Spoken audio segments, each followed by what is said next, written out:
नमस्कार, अभिवादन। Remedial class में आज सेकेंडरी फिजिक्स के लिए मेरा बहुत अच्छा टॉपिक है प्रकाश वैद्युत प्रभाव, photo electric effect. Photo electric effect को आरंभ करने से पूर्व मैं मैक्सवेल को दोहराना चाहता हूँ, जो लास्ट सेशन में मैंने आपसे बात की थी, ड्वेल नेचर ऑफ लाइट। आज मैं बात कर रहा हूँ dual nature of radiation. Maxwell ने बताया था जो रेडिएशन है, जो विकिरण है, वो विद्युत चुम्बकीय प्रवृत्ति का होता है। एक विद्युत चुम्बकीय तरंग है। विद्युत चुम्बकीय तरंग कौन सी तरंग होती हैं? वो तरंगें जिनके संचरण के लिए, जिनको आने जाने के लिए माध्यम की आवश्यकता नहीं होती है। और आपने जाना था लास्ट सेशन में हम स्वीकार कर चुके थे, एक हिस्टोरिकल मैंने पीरियड लिया था जिसमें लाइट के इतिहास को बताया था। हम स्वीकार कर चुके थे कि जो प्रकाश है वो तरंग भी है और कण भी है। लाइट इज ए पार्टिकल और लाइट इज ए वेव। प्रकाश को हमने तरंग माना और प्रकाश को तरंग मानते हुए हमने परावर्तन, अपवर्तन, व्यतिकरण, विवर्तन, ध्रुवण, बहुत सी घटनाओं की व्याख्या की। पर आज जो मैं घटना कह रहा हूँ प्रकाश वैद्युत प्रभाव, उसकी व्याख्या कण के आधार पर हुई है, तरंग के आधार पर नहीं हुई। क्वांटम प्रभाव की व्याख्या भी कण के आधार पर हुई है। इसी क्रम में एक विकिरण की द्वितीय प्रकृति मैक्स प्लांक ने प्रकाश को कण से मिलकर बना हुआ माना और उस सिद्धांत के आधार पर उसे क्वांटम सिद्धांत मैक्स का कहा गया। और उस सिद्धांत के आधार पर एक घटना का, नई घटना बताई जिसे हमने कहा प्रकाश वैद्युत प्रभाव। उस प्रकाश वैद्युत प्रभाव की मैं बात करूंगा। इलेक्ट्रॉन उत्सर्जन, एमिशन ऑफ इलेक्ट्रॉन। जब किसी धातु से मुझे किसी इलेक्ट्रॉन को बाहर निकालना है, भाई धातु में इलेक्ट्रॉन होते हैं, फ्री इलेक्ट्रॉन होते हैं, है ना, किंतु वो फ्री इलेक्ट्रॉन धातु से ऐसे ही नहीं कि बाहर निकलते चले जाएंगे ना, हमें उन इलेक्ट्रॉनों को बाहर से कुछ ना कुछ अतिरिक्त ऊर्जा देनी पड़ेगी। धातु पर प्रकाश डालेंगे, धातु पर गर्म करेंगे और विभिन्न प्रोसेस होंगे, ऊष्मा ऊर्जा देंगे, तब धातु से जाकर इलेक्ट्रॉन निकलते हैं। तो एक फंक्शन आता है कार्यफलन, जिसको आपको जानना जरूरी है कि कार्यफलन किसे कहते हैं।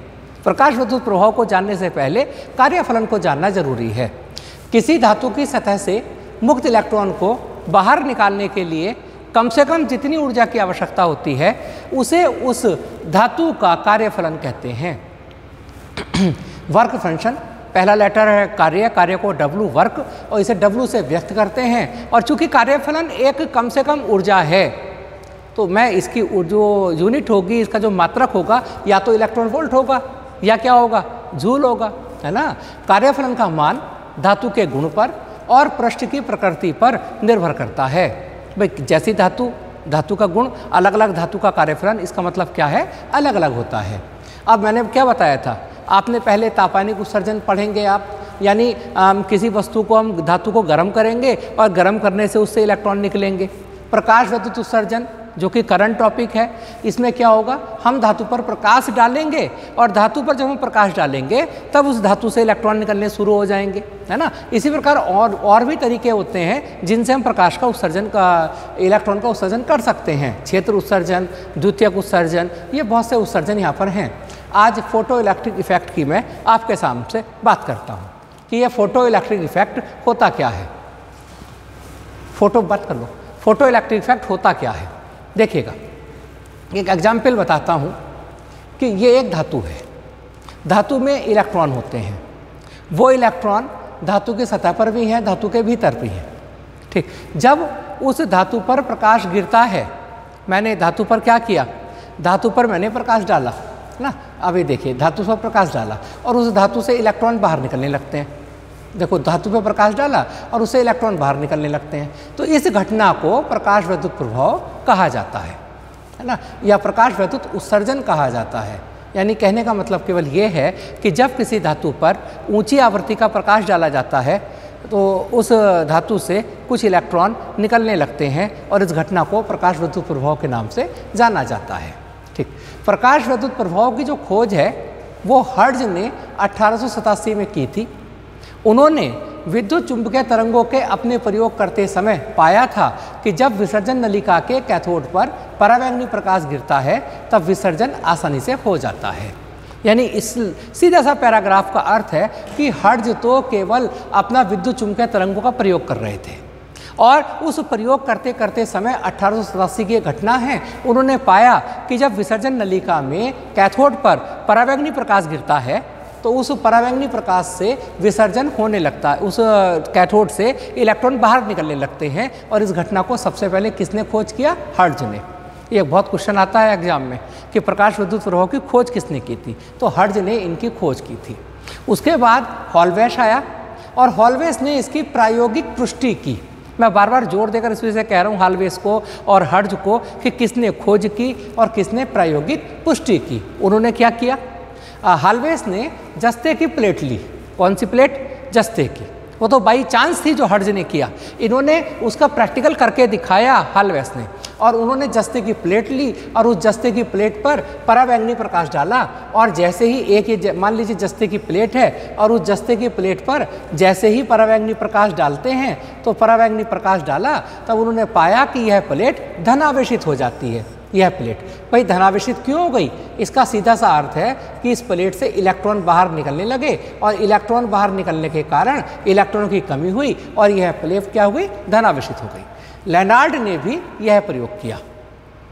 ठीक, अब 1897 में जे टॉमसन द्वारा इलेक्ट्रॉन की खोज हो जाने के बाद, ये बात जो मैंने आपको बताई ये 1888 में हॉलवेश ने नहीं कहा। हॉलवेश ने तो केवल इतना कहा कि भाई जस्ते की प्लेट है, उस जस्ते की प्लेट पर परावैंगनी प्रकाश डालते हैं और परावैंगनी प्रकाश डालने पर वो प्लेट धनावेशित हो जाती है। ये इलेक्ट्रॉन की जो कि खोज ही बाद में हुई। 1897 में जे टॉमसन द्वारा इलेक्ट्रॉन की खोज हो गई, तब उन्होंने पाया कि जब जिंक की प्लेट पर परावैंगनी प्रकाश डालते हैं तब उससे इलेक्ट्रॉन निकलने लगते हैं और वो जिंक की प्लेट धनावेशित हो जाती है। यानी कहने का अर्थ आपने देखा, एक खोज में प्रकाश विद्युत प्रभाव हो या कोई भी घटना हो, उस खोज में एक वैज्ञानिक का हाथ नहीं होता। धीरे धीरे स्टेप बाय स्टेप चीज़ें जुड़ती जाती हैं और नई नई इन्वेंशन, नए नए नवाचार होते जाते हैं। तो ये इसका इतिहास। अब मैं आपसे चर्चा करूंगा प्रकाश विद्युत प्रभाव की, जिसकी मैं आपसे चर्चा करने आज आया हूँ। जब किसी धातु पर उपयुक्त आवृत्ति का प्रकाश डाला जाता है, देखिए शब्द पर ध्यान दीजिए, उपयुक्त आवृत्ति, यानी ऐसा नहीं है कि आप धातु पर कोई सा भी प्रकाश डाल दो उससे इलेक्ट्रॉन निकलने शुरू हो जाएंगे और आप कहेंगे कि प्रकाश विद्युत प्रभाव हो गया, ऐसा नहीं है। उपयुक्त आवृत्ति मतलब क्या हुआ, मैं आपको उसकी चर्चा भी मैं करूँगा।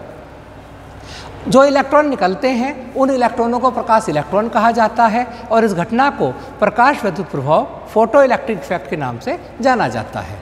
ठीक, अब जैसे दृश्य प्रकाश है, दृश्य प्रकाश पर जब हम लिथियम धातु पर, सोडियम धातु पर, पोटेशियम पर, सीजियम पर, जब इन धातुओं पर मैं दृश्य प्रकाश डालूंगा तब उससे इलेक्ट्रॉन निकलने शुरू हो जाएंगे और वो इलेक्ट्रॉन प्रकाश इलेक्ट्रॉन, और ये घटना photo electric effect. Zinc, cadmium, magnesium, इन पर परावैंगनी प्रकाश डालेंगे, यानी दृश्य प्रकाश डालने से काम नहीं चलेगा तो परावैंगनी प्रकाश डालने से चलेगा। प्रकाश उपयुक्त आवृत्ति का होगा। अब वो उपयुक्त आवृत्ति को मैं अभी आपको साइड में रखते हैं, अभी केवल इतना सीखते हैं कि जब किसी धातु पर एक उच्च आवृत्ति का प्रकाश डाला जाता है तो उस धातु से इलेक्ट्रॉन बाहर निकलने लगते हैं। उन इलेक्ट्रॉनों को प्रकाश इलेक्ट्रॉन और इस घटना को प्रकाश विद्युत प्रभाव के नाम से जाना जाता है।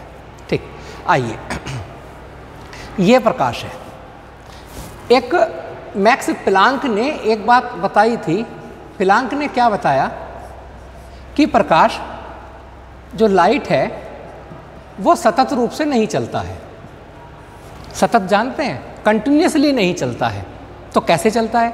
प्रकाश ऊर्जा के छोटे छोटे पैकेटों के रूप में चलता है। किस रूप में चलता है? ऊर्जा के छोटे छोटे पैकेटों के रूप में चलता है और इन पैकेटों को फोटान कहते हैं। क्या कहते हैं? फोटान। इन पैकेटों को फोटान कहते हैं और एक फोटान की ऊर्जा h न्यू होती है। h न्यू, और न्यू उस प्रकाश की आवृत्ति है।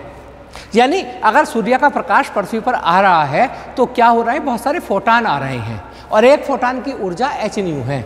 अगर n फोटान आ रहे हैं तो n h न्यू ऊर्जा हम पर पड़ी, और न्यू क्या है? प्रकाश की आवृत्ति है। ठीक, जब यह प्रकाश धातु की सतह पर गिरता है तो धातु की सतह पर प्रकाश नहीं गिरता, बहुत सारे फोटान गिरते हैं। क्या गिरते हैं? बहुत सारे फोटान गिरते हैं। और जब धातु की सतह पर बहुत सारे फोटान गिरते हैं तो एक फोटान अपनी ऊर्जा एक इलेक्ट्रॉन को दे देता है और उसका अस्तित्व समाप्त हो जाता है फोटान का।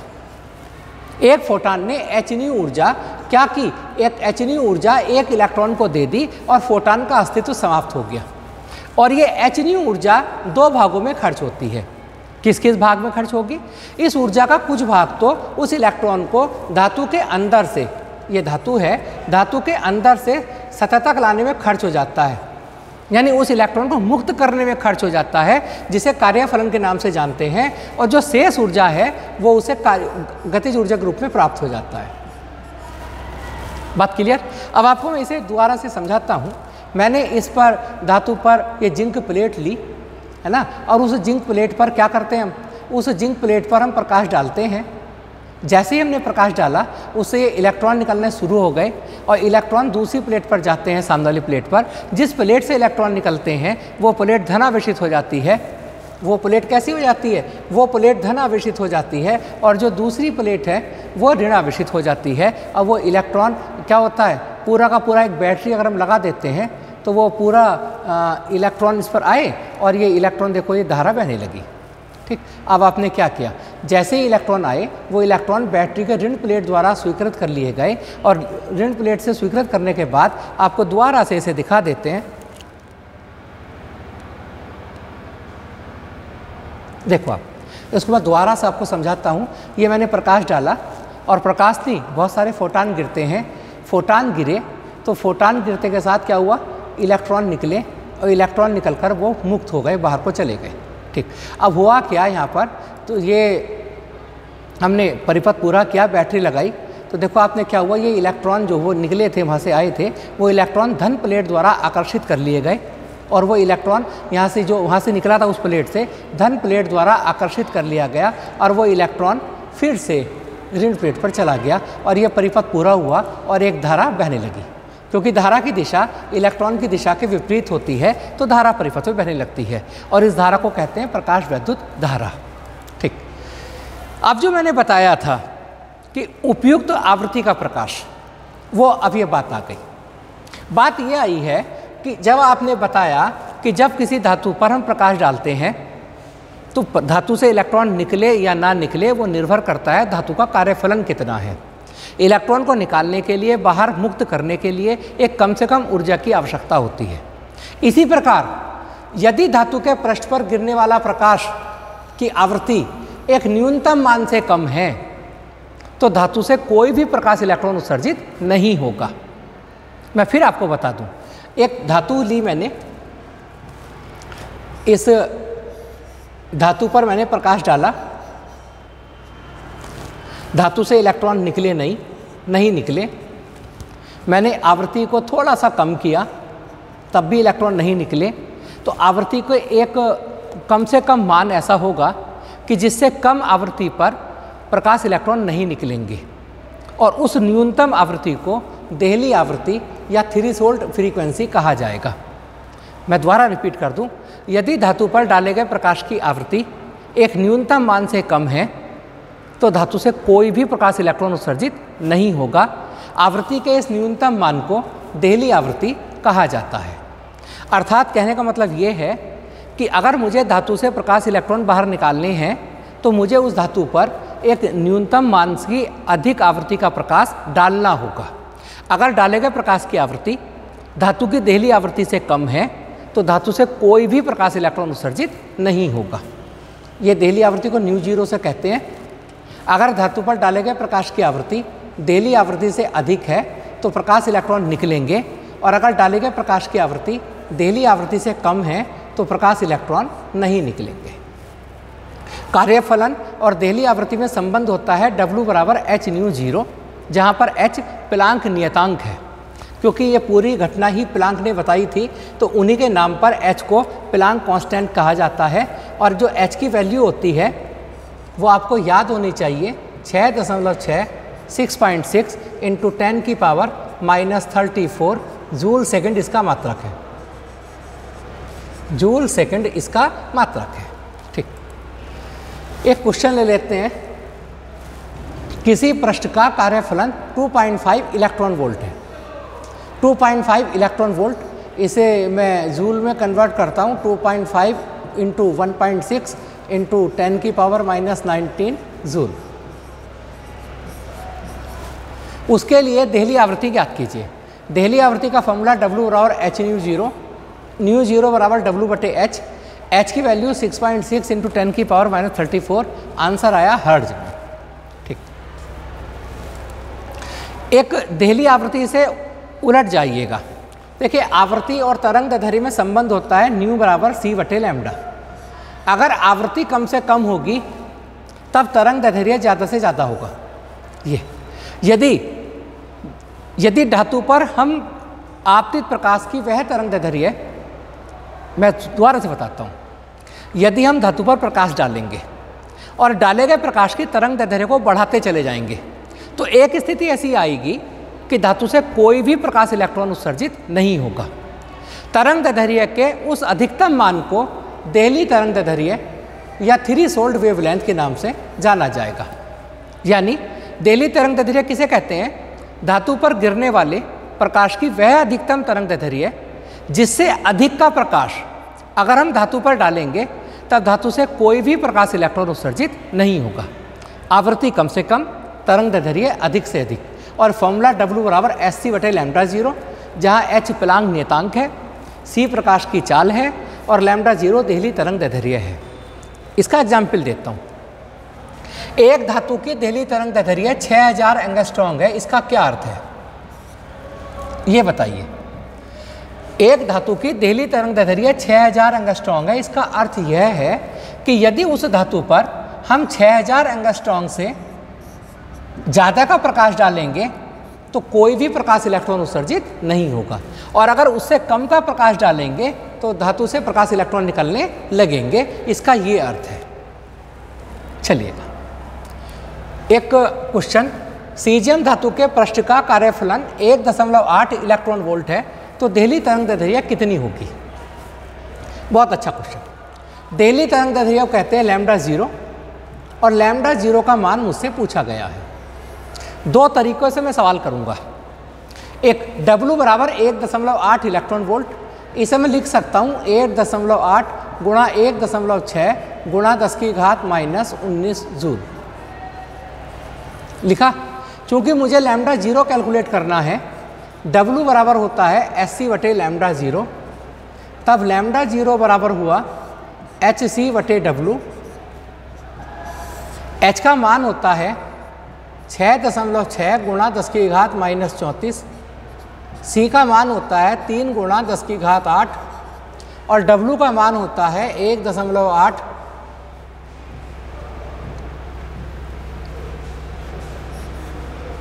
W का मान होगा यहाँ पर क्या होगा? 1.8 गुणा 1.6 गुणा 10⁻⁻19, और यह भाग करके मीटर में आएगा। एक तरीका तो ये हुआ, पर इसमें गुणा भाग ज़्यादा है। एक तरीका मैं और बताता हूँ आपको इसको, क्वेश्चन को सॉल्व करने का डायरेक्ट फॉर्मूला, उसको यूज करेंगे, कोई इसमें कैंसिल आउट नहीं होगा एग्जाम में। W बराबर 1.8 इलेक्ट्रॉन वोल्ट, W बराबर hc/λ0, λ0 बराबर hc/W, 1 2 3 ये डायरेक्ट वैल्यू लगा के मैंने डायरेक्ट कैलकुलेटर बना के फॉर्मूला बनाया है। h की वैल्यू पुट की, c की वैल्यू पुट की, और W की वैल्यू इलेक्ट्रॉन वोल्ट में ही पुट करनी है, तो ये फॉर्मूला इनकी जगह गुणा भाग करके आ जाएगा 1 2 3 7 5/W। शॉर्टकट है हमारा 1 2 3 7 5/W, और आंसर एंगस्ट्रॉन्ग में आएगा, मीटर में नहीं। डायरेक्ट W की वैल्यू इलेक्ट्रॉन वोल्ट में लगा दीजिएगा, आंसर आ गया। तो कैलकुलेशन कम होती है, एक शॉर्ट आंसर आपका आ जाएगा। देखिएगा एक ग्राफ बनाने को पेपर में आता है। मैंने क्या किया, ये जो प्रकाश विद्युत धारा अभी हॉलवेस्ट के प्रयोग में बताई थी, y अक्ष पर मैंने धारा ली, प्रकाश विद्युत धारा, और x अक्ष पर मैंने वोल्टेज लिया, विभवांतर लिया। ठीक। आपतित प्रकाश की निश्चित आवृत्ति के लिए, आपतित प्रकाश यानी जो प्रकाश मैंने धातु पर डाला था वो प्रकाश, उसको मैंने फिक्स कर दिया, और जो मैंने अभी कैथोड एनोड लिए थे हॉलवेस्ट के प्रयोग में, एनोड को एक वह न्यूनतम विभव हम दें जिस पर प्रकाश विद्युत धारा शून्य हो जाए, जिस पर प्रकाश विद्युत धारा क्या हो जाए? शून्य हो जाए। देखो आपने अभी 2 प्लेट दी थी, यहाँ से इलेक्ट्रॉन निकले थे, दूसरी प्लेट पर गए थे, आपको याद होगा। यहाँ से प्रकाश गिरा था, और जब प्रकाश गिरा तो इलेक्ट्रॉन निकले, जिस प्लेट पर चले गए। अब बात आती है कि जो दूसरी प्लेट ये थी जस्ते वाली, इस प्लेट को मैं ऋण विभव दे दूँ पहले से। जब मैं इसे ऋण विभव दूंगा तो क्या इलेक्ट्रॉन भी निगेटिव चार्ज है, ये भी निगेटिव के पास जाएगा? नहीं जाएगा। अगर मैं इस ऋणात्मक विभव को इस ऋणात्मक विभव को मैं धीरे धीरे बढ़ाऊं तो एक स्थिति ऐसी आ जाएगी कि ये इलेक्ट्रॉन इस प्लेट पर नहीं जाएगा और धारा का मान शून्य हो जाएगा। धारा का मान क्या हो जाएगा? शून्य हो जाएगा। और उस स्थिति में जो विभव मैंने दिया है उस विभव को कहते हैं सहस्तब्ध विभव, कट ऑफ पोटेंशियल के नाम से उसे जाना जाएगा। यानी सहस्तब्ध विभव किसे कहते हैं?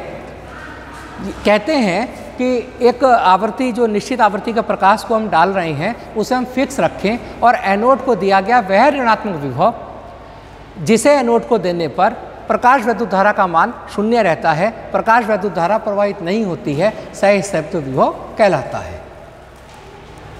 प्रकाश वैद्युत प्रभाव के 5 नियम हैं। पहला नियम बहुत अच्छा नियम है, ये बहुत ज़्यादा आता है कि प्रकाश विद्युत प्रभाव के नियम लिखिए। देखो, पहली बात, जब ये तो आपने समझ लिया होगा कि जब धातु पर हम प्रकाश गिराते हैं तो धातु से इलेक्ट्रॉन निकलते हैं, ये तो कंफर्म है। धातु पर जब हम प्रकाश गिराते हैं तब क्या होता है? इलेक्ट्रॉन निकलते हैं। पहला नियम तीव्रता के ऊपर है।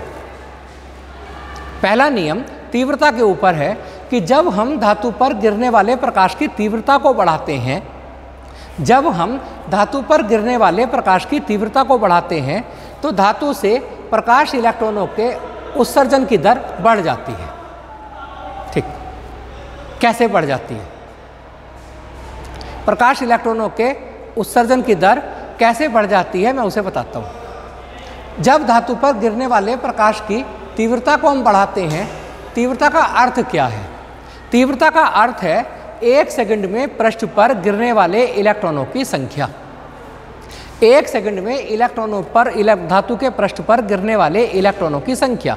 और जब तीव्रता बढ़ाएंगे तो धातु पर गिरने वाले इलेक्ट्रॉनों की संख्या बढ़ जाएगी। और चूंकि एक इलेक्ट्रॉन एक फोटान का उत्सर्जन करता है, एक फोटान एक इलेक्ट्रॉन का उत्सर्जन करता है, तो उत्सर्जित होने वाले इलेक्ट्रॉनों की संख्या भी बढ़ जाएगी। यानी मैं कह सकता हूं कि प्रकाश इलेक्ट्रॉनों के उत्सर्जन की दर आपतित प्रकाश की तीव्रता पर निर्भर करती है। ठीक, इस इलेक्ट्रॉन की गतिज ऊर्जा क्या होगी? वो आपतित प्रकाश की तीव्रता पर निर्भर नहीं करती है। ये इसका पहला नियम में है। यानी तीव्रता का प्रभाव क्या हुआ? जब हम धातु पर गिरने वाले प्रकाश की तीव्रता को बढ़ाते हैं तो धातु से प्रकाश इलेक्ट्रॉनों का उत्सर्जन की दर बढ़ जाएगी, किंतु उत्सर्जित प्रकाश इलेक्ट्रॉनों की जो अधिकतम गतिज ऊर्जा है उस पर कोई प्रभाव नहीं पड़ेगा। दूसरा, जब हम धातु की सतह पर गिरने वाले प्रकाश की आवृत्ति को बढ़ाते हैं, जब हम धातु पर गिरने वाले प्रकाश की आवृत्ति को बढ़ाते हैं तो उत्सर्जित प्रकाश इलेक्ट्रॉनों की अधिकतम गतिज ऊर्जा बढ़ जाएगी, किंतु उत्सर्जन की दर पर कोई प्रभाव नहीं पड़ेगा। क्यों? क्योंकि आवृत्ति को बढ़ाने पर जितने फोटान गिर रहे हैं उतने ही गिरेंगे, जल्दी गिरेंगे, तेज गिरेंगे, बस। पर जितने फोटान गिरेंगे उतने ही इलेक्ट्रॉन उत्सर्जित होंगे, तो उस पर कोई प्रभाव नहीं पड़ेगा। एक और नियम है, मैंने जो उसे बताया था आपको, कि जब धातु पर गिरने वाले प्रकाश की आवृत्ति एक न्यूनतम मान से कम होती है तो धातु से कोई भी प्रकाश इलेक्ट्रॉन उत्सर्जित नहीं होता है। आवृत्ति के इस न्यूनतम मान को हम देहली आवृत्ति के नाम से जानते हैं, जिसे हम μ0 से व्यक्त करते हैं। एक लास्ट का नियम है कि जैसे ही धातु पर प्रकाश गिरता है उससे इलेक्ट्रॉन उत्सर्जित होने लगते हैं, कोई भी टाइम गैप नहीं आता है। ठीक, आज की एक और घटना, मैं प्रकाश वैद्युत उत्सर्जन के ऊपर एक आइंस्टीन ने समीकरण दी थी, उस समीकरण की मैं व्याख्या करता हूँ। क्या था देखिएगा, क्या लिया हमने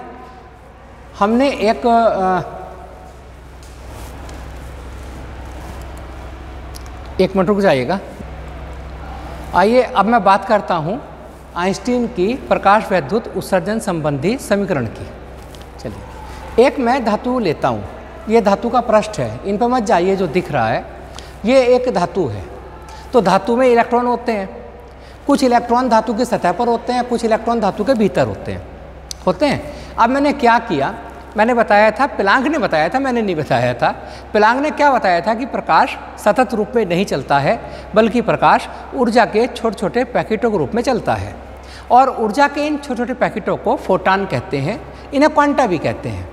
एक फोटान की ऊर्जा hν होती है, एक फोटान की ऊर्जा hν होती है।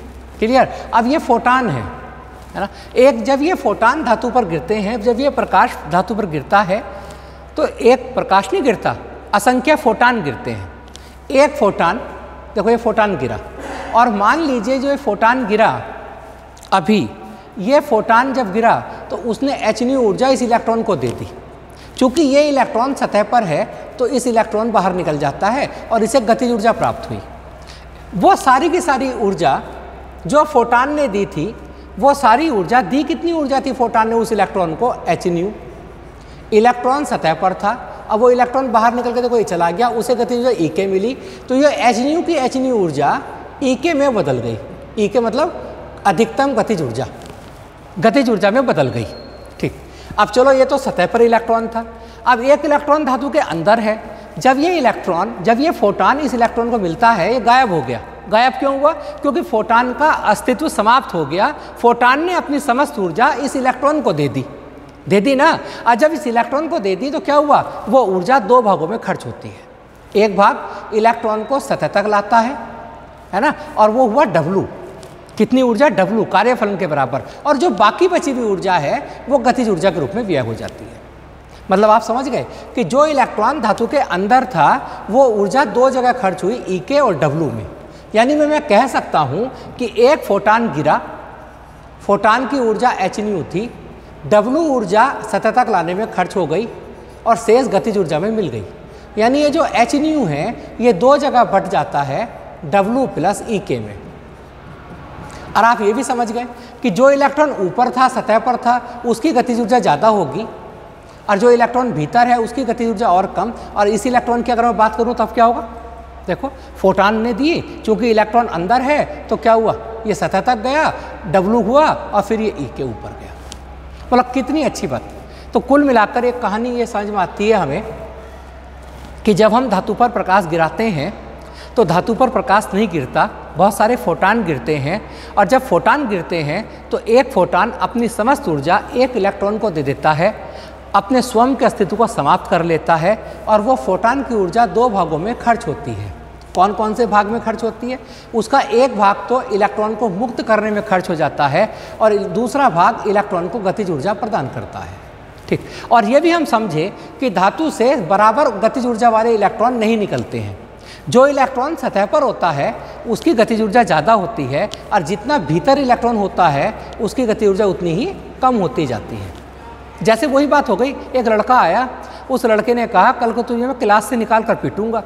पर वो जो पीटने आया और उसने कहा जितनी मुझ में जान है सारी लगाऊंगा पीटने पे, अपने आप को ख़त्म कर लूँगा, सारी एनर्जी तुझे दे दूंगा। अब वो लड़का अगर गेट पर ही मिल जाता है तो ज़्यादा पिटेगा, या लड़का क्लास से बैठा मिलेगा तब ज़्यादा पिटेगा? वह क्लास में तो मारेगा नहीं, पहले क्लास में जाएगा, फिर बच्चे को खींचेगा, फिर गेट पर लाएगा, तब उसे मारेगा, तो वो तो कम पिटेगा, क्योंकि पीटने वाले की कुछ एनर्जी तो उसे क्लास के अंदर से बाहर तक लाने में खर्च हो गई, वो W है, और बाकी गतिज ऊर्जा उसने दी। तो आप समझ गए होंगे। यानी ये कहानी पूरी हुई। hν बराबर W प्लस Ek, Ek बराबर hν माइनस W, Ek बराबर hν माइनस W की वैल्यू मैंने पुट की hν 0, H मैंने कॉमन लिया और Ek में हाफ mv² में लगा दिया। चलिएगा, मैं शॉर्ट में जो मैंने प्रकाश विद्युत प्रभाव के नियम बताए थे अब मैं उनकी दोबारा से चर्चा करता हूँ। पहला नियम 4 बार मैं चर्चा करता हूँ केवल। पहला, तीव्रता का प्रभाव। तीव्रता का प्रभाव का नियम ये था कि जब हम धातु पर गिरने वाले प्रकाश की तीव्रता को बढ़ाते हैं, तीव्रता को बढ़ाने का मतलब है 1 सेकंड में गिरने वाले फोटानों की संख्या। जब हम धातु पर गिरने वाले प्रकाश की तीव्रता को बढ़ाते हैं तो धातु पर प्रति सेकंड गिरने वाले फोटानों की संख्या बढ़ जाती है। चूंकि एक फोटान 1 इलेक्ट्रॉन का उत्सर्जन करता है, जब 1 सेकंड में ज़्यादा फोटान गिरेंगे तो ज़्यादा इलेक्ट्रॉन निकलेंगे। यानी कहने का मतलब है तीव्रता के ज़्यादा होने पर इलेक्ट्रॉन के उत्सर्जन की दर भी बढ़ जाएगी। इलेक्ट्रॉन के उत्सर्जन की दर भी क्या होगी? बढ़ जाएगी। किंतु तीव्रता के बढ़ाने पर अधिकतम गतिज ऊर्जा पर कोई प्रभाव नहीं पड़ेगा, क्योंकि तीव्रता का मतलब तो इलेक्ट्रॉनों की फोटानों की संख्या से है। फोटान की संख्या तो है ही नहीं, यहाँ पर n तो है ही नहीं। तो इस फॉर्मूले से भी स्पष्ट है कि तीव्रता का गतिज ऊर्जा पर कोई प्रभाव नहीं पड़ेगा। अब दूसरा प्रभाव था आवृत्ति का प्रभाव। आवृत्ति के प्रभाव की भी व्याख्या करते हैं। आवृत्ति का प्रभाव ये था, जब मैं न्यू का मान बढ़ाऊंगा तो आप देखो जब न्यू का मान ज़्यादा होगा तो गतिज ऊर्जा बढ़ेगी नहीं बढ़ेगी। तो यह आ रहा है कि जब धातु पर गिरने वाले प्रकाश की आवृत्ति को बढ़ाया जाता है तो धातु से उत्सर्जित होने वाले प्रकाश इलेक्ट्रॉनों की अधिकतम गतिज ऊर्जा बढ़ जाएगी। किंतु आवृत्ति के बढ़ाने पर चूंकि फोटॉनों की संख्या नहीं बढ़ रही है तो प्रकाश इलेक्ट्रॉनों के उत्सर्जन दर पर कोई प्रभाव नहीं पड़ेगा। तीसरा नियम, यदि धातु पर डाले गए प्रकाश की आवृत्ति देहली आवृत्ति से कम है, न्यू का मान न्यू 0 से कम है, तो गतिज ऊर्जा का मान देखो आप, इसका मतलब क्या है, आप कम में से ज़्यादा घटा रहे हो, और जब आप कम में से ज़्यादा घटाओगे तो ईके का मान क्या आएगा, निगेटिव। और निगेटिव का मतलब क्या है, निगेटिव का मतलब ये है ऊर्जा ऋणात्मक तो होती ही नहीं, यानी ये संभव ही नहीं है। यानी प्रकाश इलेक्ट्रॉन तभी निकलेगा जब धातु पर गिरने वाले प्रकाश की आवृत्ति का मान एक न्यूनतम मान से ज़्यादा हो। चौथा नियम, जैसे ही धातु पर प्रकाश गिरता है तुरंत एक फोटॉन अपनी ऊर्जा इलेक्ट्रॉन को दे देता है, इसमें कोई टाइम गैप है ही नहीं, तो टाइम गैप होगा भी नहीं। ये नियमों की मैंने व्याख्या भी की और नियम आपको दोबारा समझा दिए। ये ग्राफ आप पॉपुलर ग्राफ है काफ़ी बहुत ज़्यादा, और ये बहुत ज़्यादा आता भी है आपतित प्रकाश की आवृत्ति और गतिज ऊर्जा के बीच। देखो जब तक आपतित प्रकाश की आवृत्ति एक न्यूनतम मान से कम है धारा कोई नहीं बह रही। धारा बहनी कब शुरू हुई, जब आपतित प्रकाश की आवृत्ति का न्यूनतम मान आ गया और उसके बाद स्मूथली बढ़ती जा रही है।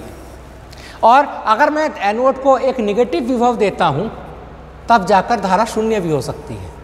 ठीक, इस एनर्जी को कहते हैं कार्यफलन, जो जरूरत है इलेक्ट्रॉन को निकालने के लिए। ठीक, आगे चलते हैं। इसके ढाल को H कहते हैं। इस क्वेश्चन में अगर ढाल आता है चूंकि E के बराबर H न्यू, तो H बराबर E बटे न्यू, H बराबर E बटे न्यू। ये ग्राफ सेम निरोधी विभव और आवृत्ति के बीच भी सेम ग्राफ है और कोई फर्क नहीं पड़ता है। थैंक यू, नमस्कार।